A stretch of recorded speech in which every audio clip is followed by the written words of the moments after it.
দেখেন, ব্যালেন্স শিটের ছোট্ট একটা যদি কথা মনে রাখেন তাহলে দেখবেন ব্যালেন্স শিটটা আপনার ইজি হয়ে গেছে। ছোট্ট কথাটা কি? ছোট্ট কথাটা হচ্ছে, আমাদের প্রশ্নে একটা ব্যালেন্স শিট ছিল, হ্যাঁ ছিল। জি ভাই। সেখানে কিভাবে ছিল? এইচ এবং এস এর আলাদা আলাদা ছিল না এটা? হুম, এখন আমাদের একটা ব্যালেন্স শিট করতে বলছে, সেটা কেমন balance sheet? Consolidated balance sheet. আগে ছিল আলাদা আলাদা, এখন বলছে কনসোলিডেটেড করো, মানে একত্রে করো। এই দুটো যেমন আলাদা করে এরকম আলাদা করা যাবে না, আমার একত্রে করতে হবে। তাহলে একত্রে করতে গেলে আমি অ্যাকচুয়ালি কিভাবে করব? একত্রে করব মানে টাকার কলাম একটাই হবে। যেমন মনে করেন আমি একটা যদি কথা বলি, ফিক্সড অ্যাসেটের কথা যদি বলি, অ্যাসেট দিকে, তো এই যে এইচ এর 9,000 আর এস এর 5,200টা যোগ করে একবারে বসাতে হবে, 14,200 টাকা। ঠিক আছে?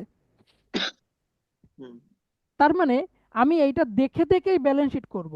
কিন্তু এই যে ব্যালেন্স শিটের মধ্যে যতগুলো এন্ট্রি আছে, এর মধ্যে যে এন্ট্রিগুলো একবার ওয়ার্কিং এর মধ্যে চলে গেছে সেটা আর আসবে না। যেটা ওয়ার্কিং এর মধ্যে আসে নাই, টোটালি কোথাও যায় নাই, সেটা যাবে। আমি কি বোঝাতে পারছি কথাটা? হ্যাঁ। জি ভাই। তাহলে আমি এক এক করে পড়বো, আপনারা বলবেন যে ওয়ার্কিং এর মধ্যে চলে গেছে কোনটা আর যায় নাই কোনটা। যেটা ওয়ার্কিং এর মধ্যে চলে গেছে সেটা যাবে না, যেটা ওয়ার্কিং এর মধ্যে যায় নাই সেটাই যাবে। ঠিক আছে? বলেন। হুম। শেয়ার ক্যাপিটাল 10 টাকা করে, এইচ এর আছে 20,000, এস এর আছে 10,000, এখান থেকে চলে গেছে কোনটা, যায়নি কোনটা? 10,000 গেছে, 10। 20,000 জানি। 10,000 গেছে, 20,000 যায় নাই। তাহলে আমরা 20,000 টাকা নিব। কত নিব? 20,000 20,000। নিবো। তাহলে চলে যাই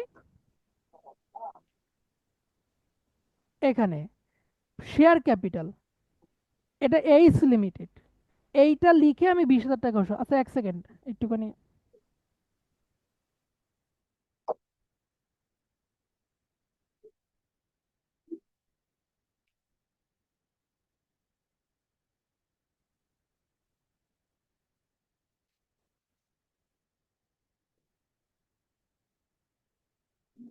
হ্যালো, শোনা যাচ্ছে? জি ভাই। ওকে, তাহলে ওখান থেকে এই সেটটা যায়নি, আমি সেই এই সেটটাই দিব। কথা ঠিক আছে? হ্যাঁ। ওকে, এর পরে দেখি কি আছে এখানে। পরেরটা, পরেরটা দেখতে পাচ্ছি প্রফিট। এই প্রফিট দুইটা মিলে এই স্যার ঘরে 4,000 টাকা, একটু আগে ওয়ার্কিং এইটা দিয়ে আসলাম না এটা? হুম। তাহলে এটা কি আর যাবে? না। না। এরপরে প্রফিট 3,500 টাকা চলে গেছে ওয়ার্কিং থ্রিতে, আর 2,000 টাকা গেছিল ওয়ার্কিং টুতে এবং ফাইভে, তাহলে এটা কি আর যাবে? যাবে না। না। ওকে, তাহলে ক্রেডিটর্স যাবে, কারণ এটা কোথাও ক্রেডিটর্স। যায়নি। তাহলে ক্রেডিটর্স 3,800 আর 2,100, এটা আমি যোগ করব, যোগ করে আমি দায় পাশে বসাবো। কিন্তু এর জন্য একটা সমন্বয় ছিল, ওই যে ধার করেছিল না, ওইটা। তো ওটা আমি একটু হুম। পরে বোঝাচ্ছি। আমি ক্রেডিটর বসালাম, আমি এইটা একটু পরে বোঝাচ্ছি আপনাদেরকে। তাহলে ক্রেডিটর্স, আমি এইচ এবং এস মিলে মোট কত হলো? 5,900 টাকা। ক্যাপিটাল এটা 900। ইনার কলামে বসেছি কারণ এর জন্য একটা সমন্বয় ছিল, বাকিটা পরে বুঝাচ্ছি। এরপরে আসেন, আচ্ছা আমি এখানে একটু এগুলো ইয়ে করে দিই, তাহলে আপনাদের বুঝতে একটু সুবিধা হয়। ওকে, এরপরে আসেন, দায় পাশে আমার যা ছিল সবই তো শেষ নাকি? এবার অ্যাসেট দিকে, জি ভাই। অ্যাসেট দিকে প্রথমে আছে ফিক্সড অ্যাসেট 9,000 আর 5,200, তাহলে দুইটা যোগ করে চলে যাবে কারণ এটা তো কোথাও যায়নি, গেছে নাকি? না জানি। তাহলে এটা আমি 9,000 যোগ 5,200 দিয়ে টোটাল 14,200 টাকায় অ্যাসেট দিকে বসাবো। কোন দিকে বসাবো? একদম দিকে। অ্যাসেট। ওকে, অ্যাসেট দিকে আমি বসালাম এইটা, ফিক্সড অ্যাসেট। কথা ঠিক আছে? জি ভাই। ওকে, এরপরে কি আছে অ্যাসেটে? এরপরে আছে আমার ইনভেস্টমেন্ট 600 শেয়ার, এই যে 9,700 টাকা, এটা কি চলে গেছে না? হুম। এটা চলে যে গেছে। কস্ট প্রাইস ছিল, মানে 4 নম্বর ওকে গেছিল, এটা যাবে না তাহলে আর। এবারে স্টক, স্টক হচ্ছে এইচ এর ঘরে 3100 টাকা আর এস এর ঘরে 7200 টাকা, মোট 10,300 টাকা। এটা যায় নাই, তাহলে এটা যাবে। ঠিক আছে, হুম। এটা যাবে। আমি ইনার কলামে ডেপ্টরসও বসাবো, যাবে। এটা আমি ইনার কলামে বসাবো। কেন বসাবো একটু পরেই বুঝাচ্ছি। আবার এখান থেকে সবগুলোই বলি। ডেপ্টরস, ডেপ্টরসও তো বসবে অ্যাসেট দিকে নাকি, বুঝবে। জি ভাই। কিন্তু এটাও আমি ইনার কলামে বসাবো। এগুলো কেন বসাতে আমি বলবো। এরপরে ব্যাংক, ব্যাংক। ব্যাংকও যাবে, কিন্তু দুটো যোগ করে আমি সরাসরি বসাই। তাহলে আমি তিনটা একবারে দেখাই, যেহেতু ওখানে আছে আমি জাস্ট একটু ভিজিবল করে দিলেই হচ্ছে। ওকে, আমি প্রথমে বসালাম কি, স্টক। স্টক দুইজনের টাকা যোগ করে 10,300 দেখালাম। হুম। হ্যাঁ। আচ্ছা, আর এইখান থেকে ডেপ্টর। আমাদের যে, সরি এইটা কেন দেখালাম, আর একটা ছিল মাঝখানে কি সেটা, ডেপ্টর। ডেপ্টরস আর ব্যাংক। ডেপ্টরস। ওকে, ডেপ্টরস, আর একটা ছিল ব্যাংক। তো ব্যাংক তো সরাসরি বলবে, এই জন্য সরাসরি আমি দিয়ে দিচ্ছি। বলেন, এই তিনটা আপনারা যেভাবে বললেন সেভাবে বসাইছি, কিন্তু স্টকের টাকাটা ইনার কলামে এবং ডেপ্টরসের টাকাটাও ইনার কলামে। আর একটা ইনার কলামে ছিল এই বাম পাশে ক্রেডিটর্স, তাই তো নাকি? হ্যাঁ। হ্যাঁ। এই তিনটা ইনার কলামে কেন? প্রথমে আমি সমন্বয়তে চলে যাব। কেন ইনার কলামে ছিল সেটা একটু বলবো আগে, যেহেতু আগে ওকে বলছিলাম আমি আবারও একবার বলবো। সমন্বয়ের 1 নম্বরে টোটাল কয়টা সমন্বয় ছিল আমার এখানে বলেন? 8টা। টোটাল সরি না, সমন্বয় ছিল কয়টা? 2টা। 2টা। একটা এই যে এইচএস এর কাছে পণ্য বিক্রি করছিল, তার জন্য আনরিয়ালাইজ প্রফিট ছিল একটা সমন্বয়, তাই তো? মানে হুম। আনরিয়ালাইজ হুম। প্রফিটটা একটা সমন্বয়। আর এই যে, এই যে at the balance sheet date H, এই S limited OS, H limited টাকা 600, এইটা একটা সমন্বয়। এস হুম। লিমিটেড এইচ এর কাছ থেকে 600 টাকা ধার করেছে বা ঋণ নিয়েছে। তার মানে কি বলেন? এস ধার নিয়েছে আর এইচ ধার দিয়েছে। ধার দিয়েছে। তার মানে এস এর কাছে এটা কি, ক্রেডিটর্স না? মানে টাকাটা তো পরিশোধ করা লাগবে নাকি, পাওনাদার। হুম। হুম। আর এইচ এর কাছে হচ্ছে ডেপ্টর্স, মানে এইচ টাকাটা পাবে, এইচ টাকাটা পাবে। পাবে। পাবে, এক্স্যাক্টলি। তাহলে আমরা এই 600 টাকা ওই ক্রেডিটর্স এবং ডেপ্টর্স এর সাথে সম্পৃক্ত। কার সাথে সম্পৃক্ত? ক্রেডিটর্স আর ডেপ্টরসের সাথে। এই জন্য আমি ক্রেডিটর্স এবং ডেপ্টর্সকে ইনার কলামে বসাইছিলাম। কথা ঠিক আছে? হ্যাঁ। আচ্ছা। এখন বলেন, ক্রেডিটর্স এবং ডেটর্স হোক আর যাই হোক না কেন, আমাদের প্রতিষ্ঠানের দায় মূলত দুই প্রকার, একটা হচ্ছে আন্তঃদায়, একটা বহির্দায়। কি কি? আন্তর্দায় আর বহির্দায়। রাইট। আন্তঃদায় কোনগুলো? যেগুলো প্রতিষ্ঠানের ভিতরে কারোর কাছে পাওয়া যাবে, এটা আন্তঃদায়। আর এই হোল্ডিং কোম্পানির ক্ষেত্রে আন্তঃদায় কোনটা? এইচ এবং এস এর মধ্যে যে দায়টা লেনদেন হবে, ওটাই হচ্ছে আন্তঃদায়। তার মানে এই যে 600 টাকা এইচ এস এর কাছে পাবে, আবার এস বলতেছে এইচ আমার কাছে পাবে, তার মানে এইটা আছে, মানে এইচ এবং এস এর মধ্যে লেনদেন হবে। তাহলে এইটা হচ্ছে আন্তঃদায়। এটা কেমন দায়? আন্তর্দায়। আন্তঃদায়। তা মনে রাখতে হবে, আন্তঃদায়গুলো আমরা যে ব্যালেন্স শিটটা করতেছি, কনসোলিডেটেড ব্যালেন্স শিট, এইটা আমার দায় হিসাবে গণ্য হবে না। এবং এই যে বলতেছি আমি 600 টাকা পাবো, এটাও অ্যাসেট হিসাবে গণ্য হবে না। কারণ আমি দুইজনেরটা একবারে যোগ বিয়োগ করে একটা ফিগার বের করতেছি, দুটো কোম্পানি মিলে কত টাকা সম্পদ আছে, কত টাকা দায় আছে, এইটা বের করব। তার মানে বাইরে মানুষের কাছে কত টাকা পাবো আর বাইরের মানুষ আমার কাছে কত টাকা পাবে, এইটা আমাকে বের করতে হবে। তাহলে এইচ কত টাকা পাবে এস এর কাছে, আবার এস কত টাকা পাবে এইচ এর কাছে, এইটা আর এই ব্যালেন্স শিটে কখনোই আসবে না। আসবে কথা না। কি বোঝাতে পারছি আমি? জি ভাই। ভাই তাহলে আরেকবার যদি বলবেন? ওই যে 600 টাকা কথা বলছিলাম, যেটা এইচ পাবে এস দেবে, আবার কখনো কোনো এমন হবে যে এস পাবে এইচ দিবে, তাহলে এইটা তাদের পার্সোনাল ব্যালেন্স শিটে শো করা যাবে। কিন্তু যখন আমি কনসোলিডেটেড ব্যালেন্স শিট করবো, তাহলে একত্রিত যখন আমি দুইজনেরটা দেখাবো, তখন এক, মানে দায় পাশে এস এর দায়ও আছে এইচ এর দায়ও আছে, কিন্তু তার মধ্যে আবার এস আর এইচ এর কাছে পাবে। তাহলে এটা আন্তঃদায়ী হয়ে গেল। এক কথায় আন্তঃদায়ীগুলো কনসলিডেটেড ব্যালেন্স শিটে দায় হিসাবে গণ্য হবে না। ঠিক অনুরূপভাবে ওই যে আন্তঃদায়ের যে একটা অ্যাসেট আছে, মানে যে পাবে তার কাছে তো অ্যাসেট, এটা অ্যাসেট দিকেও অ্যাসেট হিসাবে গণ্য করা যাবে না। তার মানে আন্তঃদায়গুলো কখনোই আমি টাকার কলমে বসাতে পারবো না, ভিতর থেকে ভ্যানিশ করে দিতে হবে। কি করে দিতে হবে? বানিশ করে দিতে হবে। তার এটা মানে থেকে ম্যানেজ কিভাবে? করতে হবে। দেখেন কিভাবে আমি ব্যালেন্স শিট করতেছি। এইখানে আমি ক্রেডিটরটাকে ইনার কলামে বসাইছি, বসাইছি। এখানে হ্যাঁ, এইস যেটা পাবে সেটাই আমি এখন মাইনাস করে দিব, লিখবো লেস আইসিটি 600 টাকা। কি মাইনাস করে দিব?